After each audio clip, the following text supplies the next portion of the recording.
নমস্কার, আমি প্রীতি। আমার নতুন একটি ভিডিওতে আপনাদের সকলকে স্বাগত জানাই।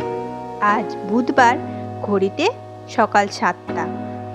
আজকের দিনটা আর 5টা দিনের থেকে একটু অন্যরকম। তার কারণ আজকে আছে বাড়িতে পুজো। তো সকাল সকাল ঘুম থেকে উঠে পড়েছি। বেশ ভালো ঠান্ডা পড়ে গিয়েছে এখন, তাই উঠলেও বিছানা ছাড়তে ইচ্ছা করছে না। দাঁড়ান, এবার বিছানাটাকে গুছিয়ে এনে স্নানের জলটা বসিয়ে দিই, কারণ আজকে তো সকাল সকাল স্নান করে নিতে হবে, না হলে তো পুজোর কাজে হাত দিতে পারবো না। তো দাঁড়ান, একবার জলটা বসিয়ে এটা গরম হোক আর আপনাদেরকে একবার পুজোর কেমন প্রস্তুতি চলছে তা দেখিয়ে আনি। এই যে ঠাকুর ঘরের এদিকটায় সব পুজোর বাজার করে এনে রাখা হয়েছে, আর ওদিকে মা বসেছে ভোগের জোগাড় করতে। চলুন এবার আমি গিয়ে ঝটপট স্নানটা সেরে নিই। হয়ে গিয়েছে স্নান, চলুন এবার ঠাকুর ঘরে যাই। তবে পুজোর কাজে হাত দেওয়ার আগে দাঁড়ান, আপনাদের একবার আমাদের মাকে দর্শন করিয়ে নিই। চিনতে পারছেন এই মূর্তিটিকে দেখে? যখন আমি পুজো করি এই মূর্তিটি কিন্তু তখন আপনারা দেখেছেন। তো যাই হোক, চলুন এবার লেগে পড়েছি পুজোর কাজে। তো প্রতিবারই পুজোর কাজে আমার প্রথম দায়িত্ব হলো আলপনা দেওয়া। সেজন্য খড়ি মাটিটাকে গুলে নিয়েছি প্রথমে জল দিয়ে, তারপরে এই তুলিটা দিয়ে আলপনাগুলো দিচ্ছি। অনেককেই দেখেছি আমি আলপনা ছোট্ট কাপড়ে করে দিতে, কিন্তু আমার কেন জানি কাপড়ে করে দিতে গেলে আঙুলগুলো ব্যথা হয়ে যায়। সে কারণে আমার মনে হয় যে তুলিতে দিতেই মনে হয় সুবিধা, সেই জন্য তুলি করেই আমি আলপনা দিই। আর এবার ভেবেছি যে একটু চৌকোর মধ্যে আলপনাটা দেব। প্রতিবারই এই ঘট বসানোর জায়গাটাতে গোল করে আলপনা দিই, কিন্তু এবার মনে হলো একটু অন্যরকম করি, তাই চৌকোর ওপর একটা সিম্পল ডিজাইনই করছি।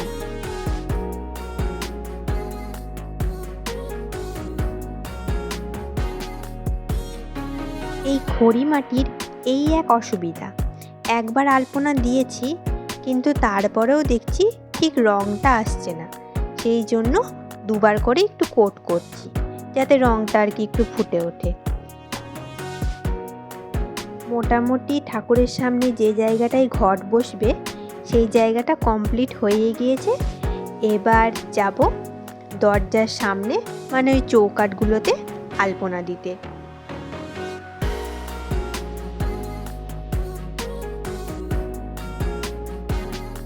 এবার কেমন হয়েছে আলপনাটা? ও দাঁড়ান, এই জায়গাটা একটু ফাঁকা ফাঁকা লাগছে, তাই এখানে একটু ফুল করে দিই। যদিও এখন বোঝা যাচ্ছে না, শুকালে এই রঙটা আরও গাঢ় হবে। ঠাকুরের সামনে তো আলপনা দেওয়া হয়ে গেছে, এবার বাকি আছে এই চৌকাঠগুলোই আলপনা দিতে। সেই কারণে প্রথমে বাইরের দিকে চৌকাঠটা থেকেই শুরু করলাম। আমাদের এই বাড়ির পুজো অঘ্রাণ মাসে অমাবস্যা তিথিতে হয়। এমনই ঠিক আজ থেকে 4 বছর আগে ওই অঘ্রাণ মাসে মা বাজার করতে গিয়ে এই মূর্তিটিকে কিনে আনে। তো তারপরই আদেশ পান এই মূর্তিটিকে বাড়িতে প্রতিষ্ঠা করার, তারপরে এই পুজো শুরু হয়। তো এই বছর আমাদের এই পুজো 4 বছরে পা দিল। যেহেতু এই মূর্তিটি আমাদের বাড়িতে প্রতিষ্ঠিত, সেজন্য মা সারা বছর আমাদের বাড়িতেই থাকে, মানে এ মায়ের আর বিসর্জন হয় না। তবে আপনারা এখন যে মূর্তিটিকে দেখছেন এই মূর্তিটি কিন্তু এরকম ছিল না, এমনি পেতলের মূর্তি ছিল। তবে আগের বছর আমি আমার মনের আশায় মায়ের অঙ্গরাগ করে মাকে সাজিয়েছিলাম। আমি সাজিয়েছিলাম বলা ভুলই হবে, মা চেয়েছিলেন তাই মা তার মনের মতো সেজেছিলেন। যাই হোক, চলুন আপনাদের সাথে গল্প করতে করতে মোটামুটি আলপনা দেওয়ার কাজ প্রায় কমপ্লিট হয়ে এলো। দেখলে হবে না জানেন তো, দেখে মনে হচ্ছে এটুকু আলপনা, কিন্তু কোথা দিয়ে যে 1.5 থেকে 2 ঘন্টা সময় কেটে গেল তা বুঝতেই পারলাম না। আর একটা চৌকাঠ বাকি আছে, ওদিকে দিদা ও চলে এসেছে, তো ওই চৌকাঠটা দিদাই দিয়ে দেবে। তো এবার আমি যাব বাজারে একটু মাছ আনতে। আমাদের বাড়িতে মাছের ভোগ দেওয়া হয়, সেজন্য একটা গোটা জ্যান্ত মাছ লাগবে। তো চলুন ঝটপট এবার সেটা নিয়ে আসি।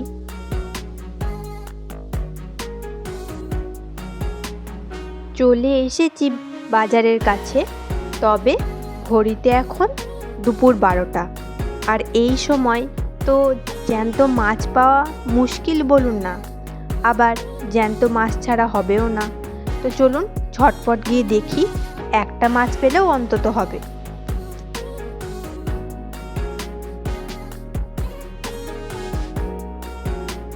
অনেক খুঁজে এই একটা কই মাছ পেয়েছি। চলুন এবার ঝটপট বাড়ি যাই। বাড়ি এসে দেখছি পুজোর কাজ অনেকটাই প্রায় এগিয়ে গিয়েছে। যেমন ঠাকুরের জায়গাটা গোছানো, ফল কাটা, এগুলো হয়ে গিয়েছে। আর এদিকে মাসিও চলে এসেছে। মাসি এসে ভোগ রান্নায় বসে পড়েছে, আছে বলতে ওই ফুল বাছার কাজটা। তাই আমি এখন বসে পড়লাম দুব্বগুলো বাছতে। এই দেখুন, এই হলো আমাদের মা, আর ওদিকে ঘটও বসে গিয়েছে। আর মাকে ঘাগরাটা পরে দেখুন কি সুন্দর লাগছে না। এখন 108টা বেলপাতার মালা পরানো হচ্ছে, আর তার নিচে রয়েছে জবা ফুলের মালা, আর তার সাথে আনা হয় গোড়ের মালা।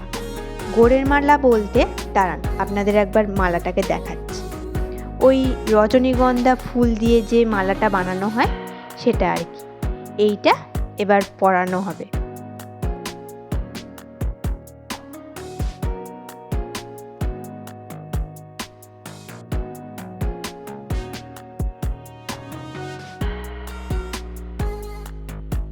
দেখুন দেখি এবার মাকে দেখতে কেমন লাগছে।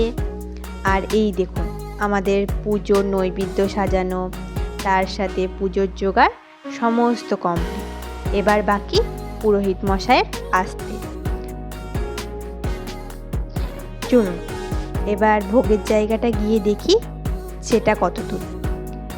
এই যে এদিকে খিচুড়ি রান্নার প্রস্তুতি চলছে, এখানে রাখা হয়েছে বাকি রান্নাগুলো।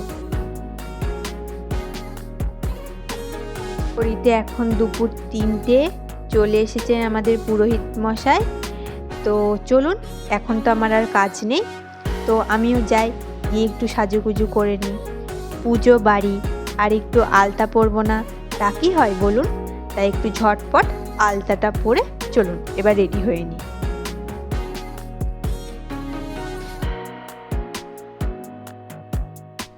গিয়েছি আমি রেডি, আর আজকে পরেছি এই লাল কালো হ্যান্ডলুম শাড়িটা।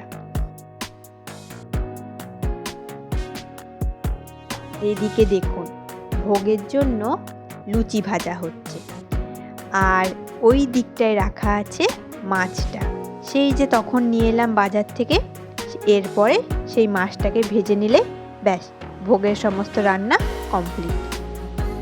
এবার আমাদের ভোগের প্রসাদের জন্য করা হয়েছে খিচুড়ি, 5 রকমের ভাজা, আলু ফুলকপির তরকারি, চাটনি, পায়েস, সুজি আর লুচি। এখানে ঠাকুরমশাইও বসে পড়েছেন পুজোতে। তো এবার এখানে কিছুক্ষণ বসি আর পুজো দেখি।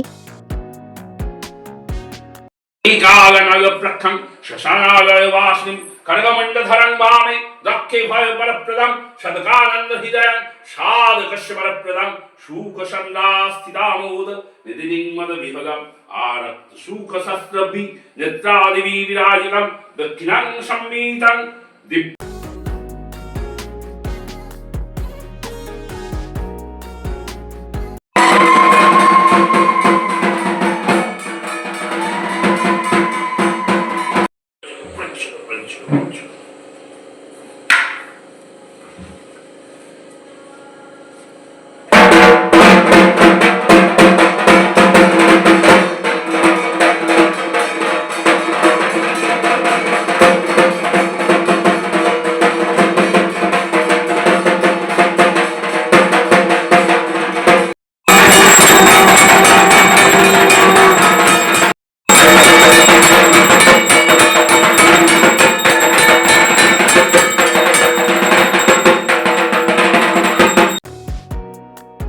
হয়ে গিয়েছে অঞ্জলি দেয়া।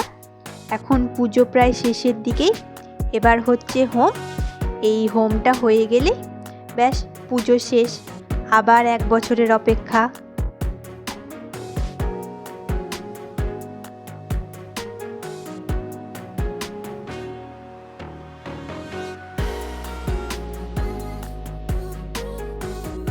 ঘড়িতে এখন সন্ধ্যে 7টা।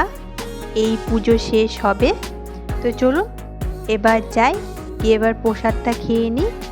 মায়ের কাছে এটা প্রার্থনা করি, মায়ের আশীর্বাদে আপনাদের সকলের জীবনে সব বাধা বিঘ্ন নাশ হয়ে যেন সুখ শান্তি আর সমৃদ্ধিতে ভরে ওঠে। তো চলুন আজ তবে এখানেই রাখি। সকলে ভালো থাকবেন, সুস্থ থাকবেন। দেখা হবে পরের একটি ভিডিওতে।